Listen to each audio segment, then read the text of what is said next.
Assalamualaikum warahmatullahi wabarakatuh, sahabat-sahabat semuanya. Selamat datang di channel Esa Santuy. Baiklah teman-temanku, para YouTuber, para konten kreator dimanapun berada. Kali ini kita akan membicarakan tentang fenomena akhir-akhir ini, di mana terasa banget ada penurunan penonton di mana-mana, ya. Bukan hanya short, bukan hanya video panjang, bukan hanya live streaming. Ada banyak penurunan jumlah penonton di YouTube. Dan ini sangat terasa banget bagi teman-teman kita yang masih merintis channel. Artinya sangat terasa bagi YouTuber-YouTuber yang masih memiliki di bawah 100.000 subscriber. Nah, tentu sahabat-sahabatku, hal seperti ini membuat gundah gulana, nggak bisa dipungkiri, ya. Membuat kita bertanya-tanya, sebenarnya pada kemana sih penonton YouTube? Apakah penonton YouTube ini sudah pindah ke TikTok semua, atau pindah ke Facebook Pro semua, atau banyak penonton yang sudah nggak menonton media sosial lagi? Nah, pertanyaan-pertanyaan seperti ini wajar sahabat-sahabatku. Sebenarnya pada kemana sih para penonton YouTube ini? Nah, sekarang kita coba simak di analitik masing-masing dulu, ya. Kita buka analitik studio yang ada di HP kita masing-masing. Selama 5 hari terakhir atau 7 hari terakhir, coba kita lihat video apa yang sekiranya mendatangkan banyak penonton dan video apa yang penontonnya sangat turun drastis. Kita bisa ngecek dari situ tentang minat, sahabat-sahabatku. Minat. Nah, di dalam studio analitik ini kan ada yang namanya riset, ya, riset. Nah, ini kita coba tonton, kita klik. Apa sih yang akhir-akhir ini mendatangkan banyak penonton? Video tentang apa? Tentang tema apa? Kalau video satu tema membahas tentang apa?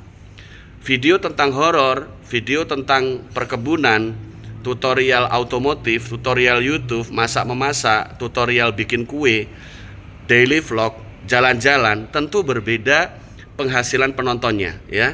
Mampu meraup berapa views dari berbagai video. Scoop, ya, atau cakupan. Kalau kita bicara cakupan penonton untuk video tutorial ini kan sangat sempit, terutama tutorial YouTube, ya. Tutorial YouTube hanya akan ditonton oleh mereka-mereka yang merasa memerlukan tutorial mengenai YouTuber. Sangat sempit sekali. Jumlah penontonnya juga berputar di seputar konten kreator YouTube para penontonnya. Nah, berbeda dengan tema-tema daily vlog, tema-tema kulineran, ini sangat umum sekali. Potensinya mendatangkan jutaan penonton masih sangat terbuka. Apalagi tema-tema tentang komedi, hiburan, dan yang sifatnya relaksasi, ya sahabat-sahabatku, ya. Tontonan-tontonan yang sifatnya membuat penonton ini senang, tertawa, bahagia, terhibur, ya. Ini masih memungkinkan mendapatkan jutaan penonton ke depannya. Mungkin hari ini video-video kita belum disambar oleh banyak penonton alami. Sabar sahabatku, semua ada prosesnya. Jalannya rekomendasi pada sistem rekomendasi YouTube sudah berubah, ya.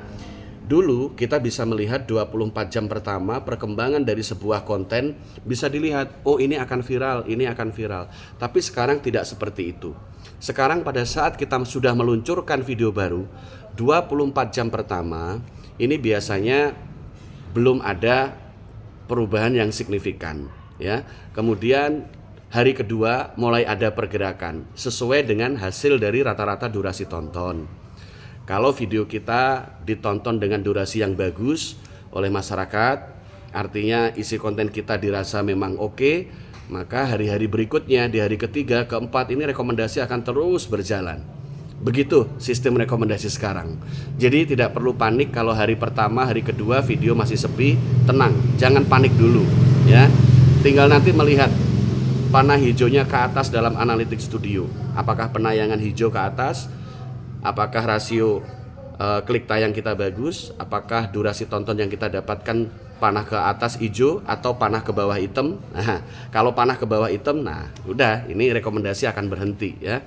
Oke sahabatku, saya kira dari pemahaman dasar seperti ini teman-teman bisa cukup tenang sekarang memahami analitik studio YouTube dan untuk mengembangkan konten-konten selanjutnya. Coba kita cari video-video kita yang pernah ramai penonton, kemudian kita coba bikin ulang ya, dengan versi yang berbeda. Ingat, utamakan membuat karya-karya yang original saja, demi ketenangan dan demi keberlangsungan dari AdSense kita. Karena teman-teman tahu, ada beberapa hal yang menyebabkan sebuah channel kena takedown atau kena banned ya. Ini terkait dengan pelanggaran-pelanggaran. Kalau bisa kita tidak terlalu sering membuat pelanggaran, karena ada waktu 3 kali saja.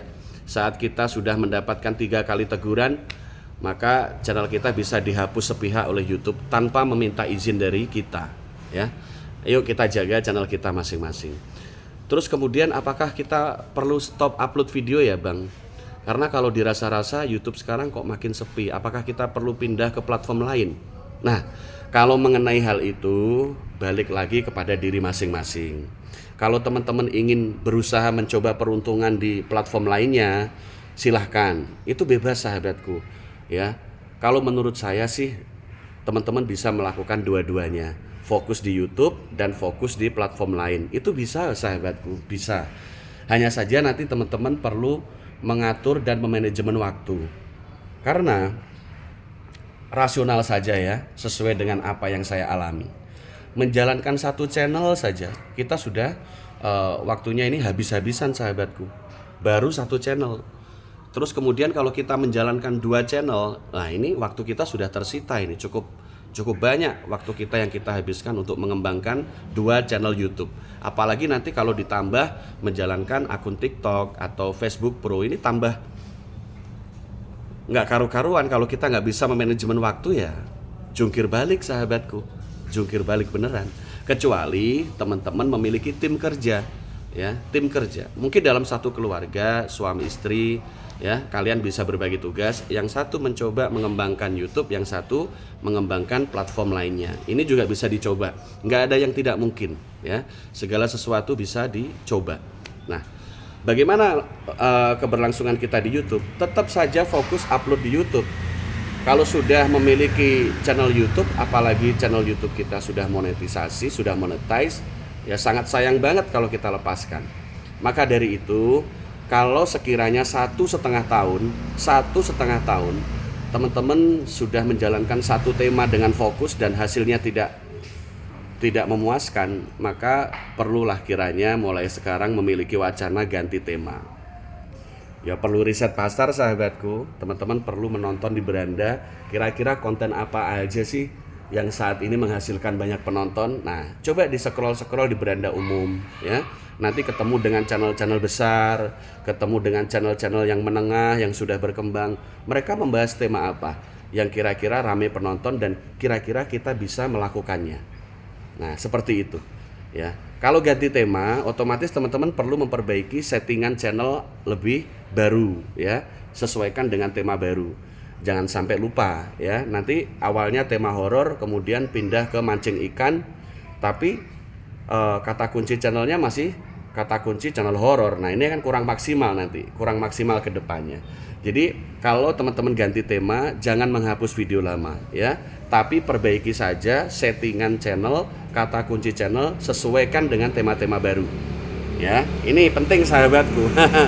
Kadang-kadang kalau nggak kita bahas seperti ini, lupa ganti tema, lupa men-setting kata kunci channel.